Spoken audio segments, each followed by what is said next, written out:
the unsatisfying movie roles and overwhelmed by the crushing demands of his family, That's sexy.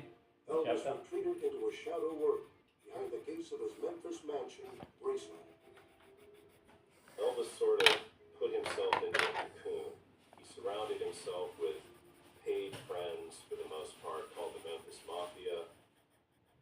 And Graceland more or less became a tomb for him, or a cave to go hide from life. The windows were sealed, the outside did not enter in. So his day-to-day touch with reality had really been removed. The hardest thing for Elvis was being Elvis. People say, what do you think the most difficult part of Elvis Presley's life was? Being Elvis Presley, looking out a window, seeing 10,000 people who think you can walk on water. Walking out on a stage and seeing 22,000 flashbulbs going off, thinking you are a king. The combination of high times on tour and isolation at home extracted an unforeseen toll. Elvis's affairs, absences, and drug use led to the end of a celebrated 6-year marriage to Priscilla. The divorce punctured the protective bubble around Elvis's carefully maintained image. When she did leave him, it wasn't so much that his heart was broken, that the love of his life was gone. It was more because he was Elvis, and Elvis always got his way. This time he didn't. He would get himself in a rage over that. You know, he would get himself so worked up over it that he'd begin to take the medications to deal with the depression of the rage. And then suddenly some shows are starting to be canceled. By the mid-1970s, insiders say that Elvis's dependency on drugs was so complete that he required around-the-clock care and supervision. It was provided by David Stanley and a group of men known as the Lifers. They catered to the king's every need. We were the ones who gave Elvis all the time. Elvis needs something to eat. Elvis needs to be woken up at a certain time. Elvis needs his medication. A dangerous and destructive routine of medication was administered on a steady schedule to Elvis at his insistence. He received the drugs in 3 separate doses that were called attacks. Each attack contained numerous medications in pill or syringe form, among them Valium, Embutol, Demerol, Quaalude, and Seconal. The first attack was usually delivered between 2 and 3 a.m. After he'd take his attack, attack 1, he would have a couple of cheeseburgers, potatoes. Attack 1 effect would get him groggy and sleepy. We would have to watch that, because sometimes he'd be eating and just fall asleep with his food in his mouth, oftentimes choking on his own food. After sleeping for a few hours, Elvis would awaken for attack 2. That would last for several hours. Now you're in the morning hours. You know, you're looking at 10 or 11. Then it'd be attack 3, which was the same contents of attack 1 and 2. I mean, so you're talking by the time you got done, let's just call it 11 sleeping pills per attack. That's 33. Let's call it 3 shots of Demerol per. That's 9 shots. And some people would say, well, Dolly, that's 6 months worth. That was a nightly dose. I talked to him about drugs. I said, you don't need this stuff. He said, no, you're wrong. I do. I looked at him and said, you serious? You really need this stuff? He said, right. And that's when I threw my hands up and said, I've done all I can do. And I was gone shortly thereafter. David Stanley says he also tried to intervene to save Elvis from himself. But the king didn't welcome these intrusions of reality. You don't tell me anything. I'm telling you right now, you work for me, and I've got to have my shot. And then I'm not going to hear.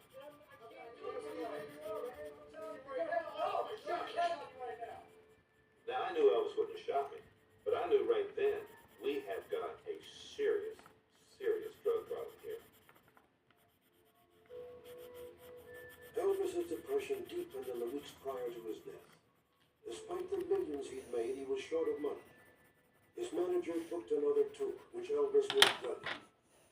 He was visibly overweight, in poor health, and the final humiliation. Rock and roll's greatest sex symbol was now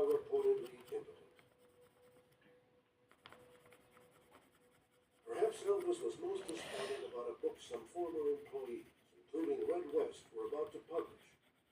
The book chronicled their years in the King's inner circle. Their revelations threatened to expose the secret Elvis, the one his adoring fans knew nothing about. This would be the first time that the fans saw him overweight, not looking good, with the knowledge of what the book contained. And it was, oh my God, they'll know. And he knew the whistle had been blown on his clean image, and he was terrified. And you could just look at him and see the depression. You could see the God, I don't know if it's worth going on mentality. Kind of dreading the tour one day. I don't want to go on a tour. They're going to think this. They're going to think that. He was just really confused.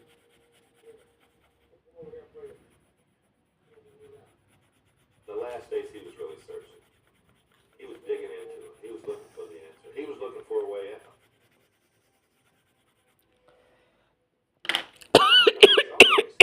Goodbye to me.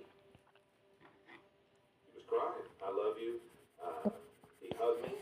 I'll never ever see you again. The next time you see me, it'll be in a higher place in a different plane. The exact sequence of events is still a mystery, but this much is known about Elvis's last day. It was suspiciously different in several ways. He ignored his usual late-night feast. He was given his 3 attack envelopes, nearly 3 dozen pills and 9 syringes full of Demerol at their usual times, but he left them untouched.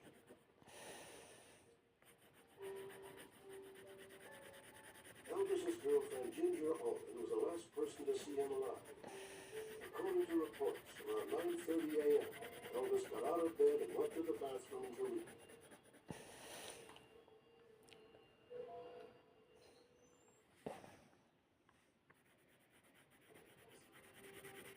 That's where Elvis's body was found a few hours later.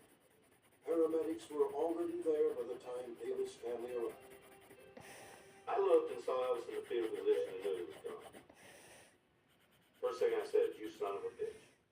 I knew right there and then at that time that Elvis said, I am out of here. David says he found all 3 attack envelopes and several Demerol syringes nearly empty. He believes Elvis took all 3 attacks simultaneously. Purpose to end his life. The official autopsy found that Elvis died of an irregular heartbeat due to severe cardiovascular disease. I don't think there's any evidence that there was a tremendous amount of drug abuse or anything, misuse. Dr. Kevin Meridian is a well-known clinical pharmacologist. He has studied the official coroner's toxicology report that was released to the public. I know there's been a lot of theories and there's been a lot of conjecture. There's always a debate. That kind of adds to the mystique of Elvis. But he didn't die of an overdose.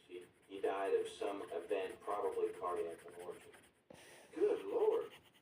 That'd kill an animal, kill a cow, that much medication.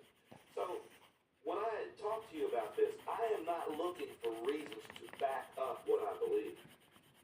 I'm telling you what I know. And the fact is, that much medication will kill you. And Elvis knew that. Especially because he knew the physician's death reference. Because he was educated on drugs. He knew that they would take him out.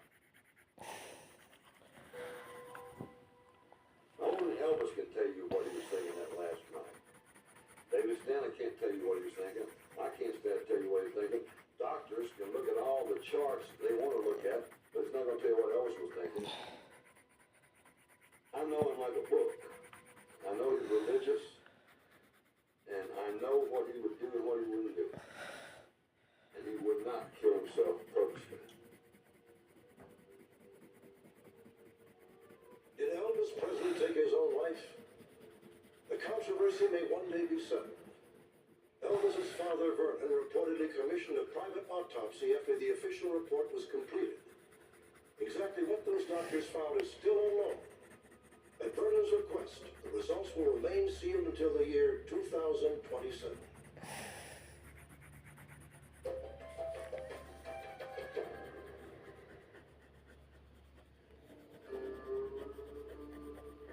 The Florida Everglades. Hot, humid, setting for some unusual creatures. And some unusual people, too. For 8 months, David Shealy has sat all alone in the middle of a swamp, looking for a legendary creature said to roam the Everglades. Florida's answer to Bigfoot. David's quest began in 1973. He was just 10 when he and his older brother Jack trekked through the swamps near Ochami, 75 miles west of Miami. It was a lucky day he would never forget.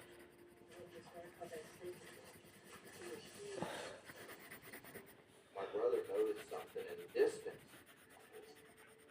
And he said to me, what's that? What is that over there?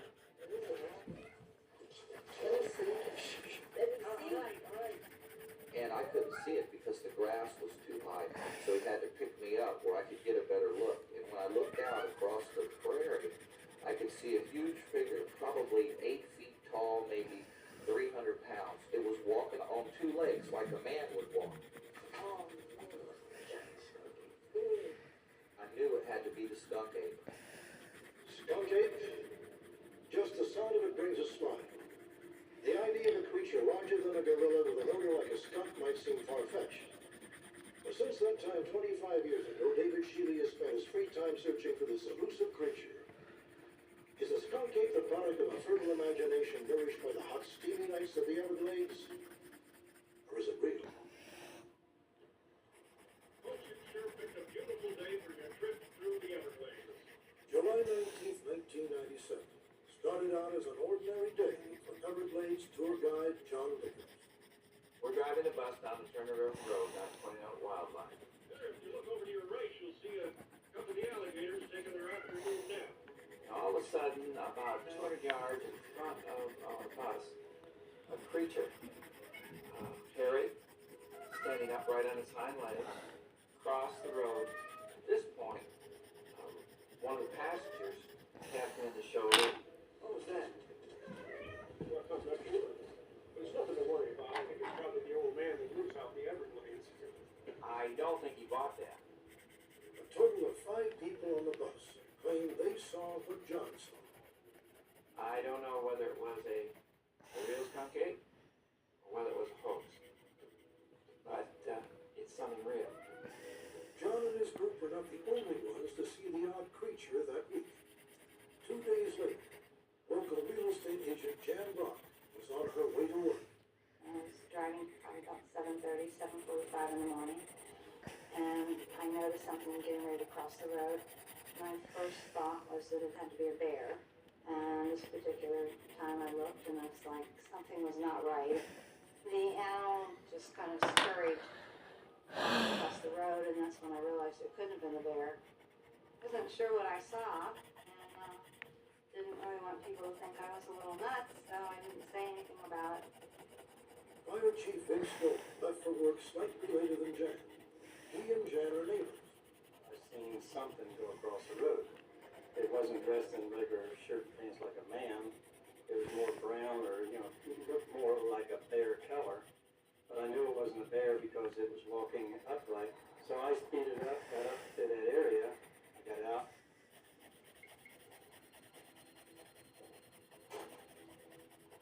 I yelled out, "Hey!" It stopped and turned. And at that time I snapped one photograph. This is the actual photograph of the creature, taken by Vince Stone. I saw the picture that Vince had taken, and it was the same thing I saw. Jan seen it, so that made me feel like I was the same thing.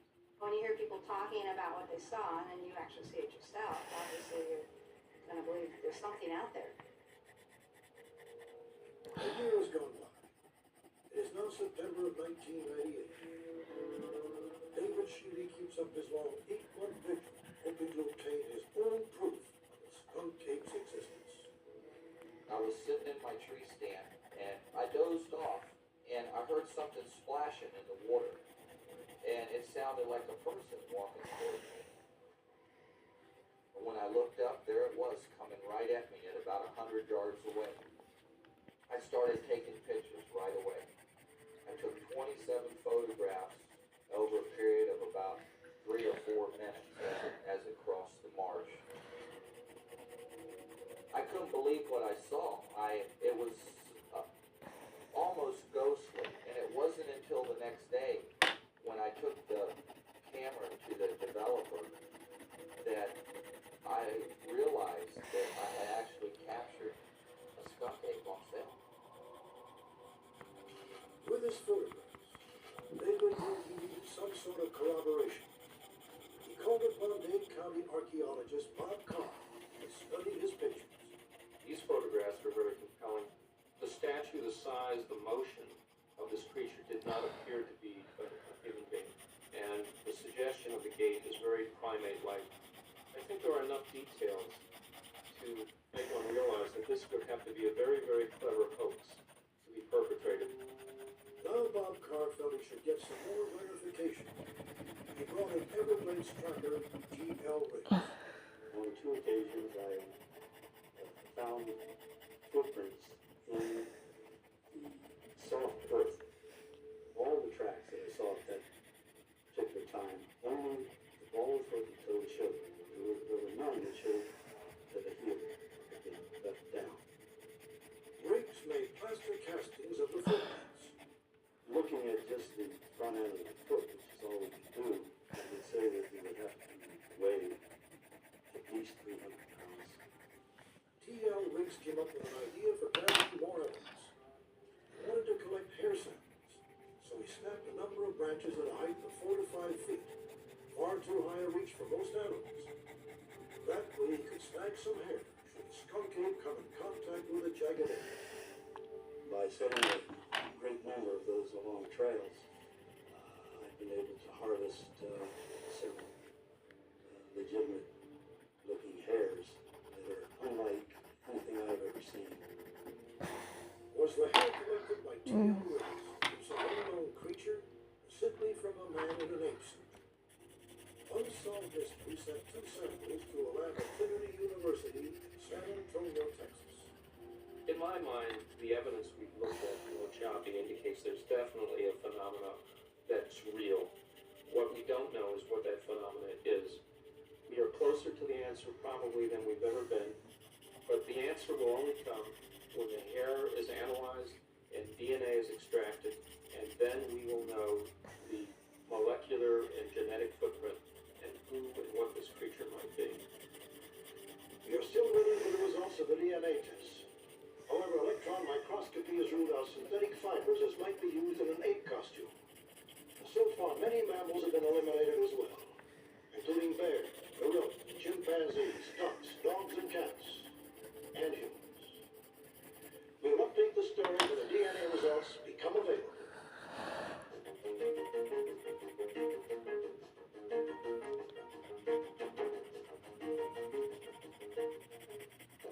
Coming up, one day a millionaire heiress disappeared. 10 years later, police discovered her body in a mysterious double life. Who killed Camilla Lyman and why?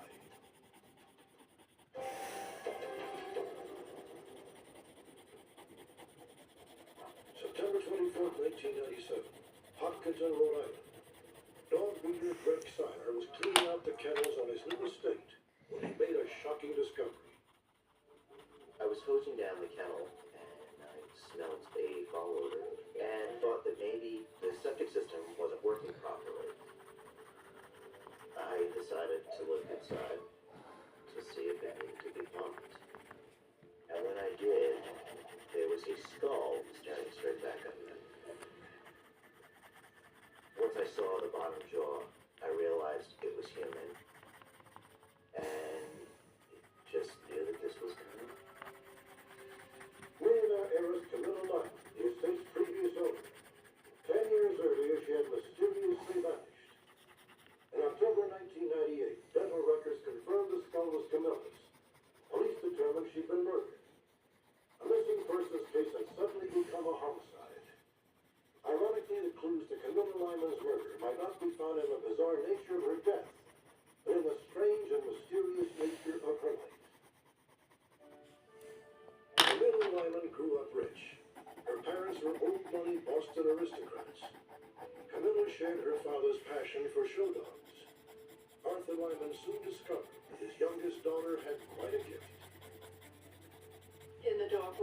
very successful. She was a good handler, and she was a good breeder, and she showed her dogs extremely well. She was very proficient.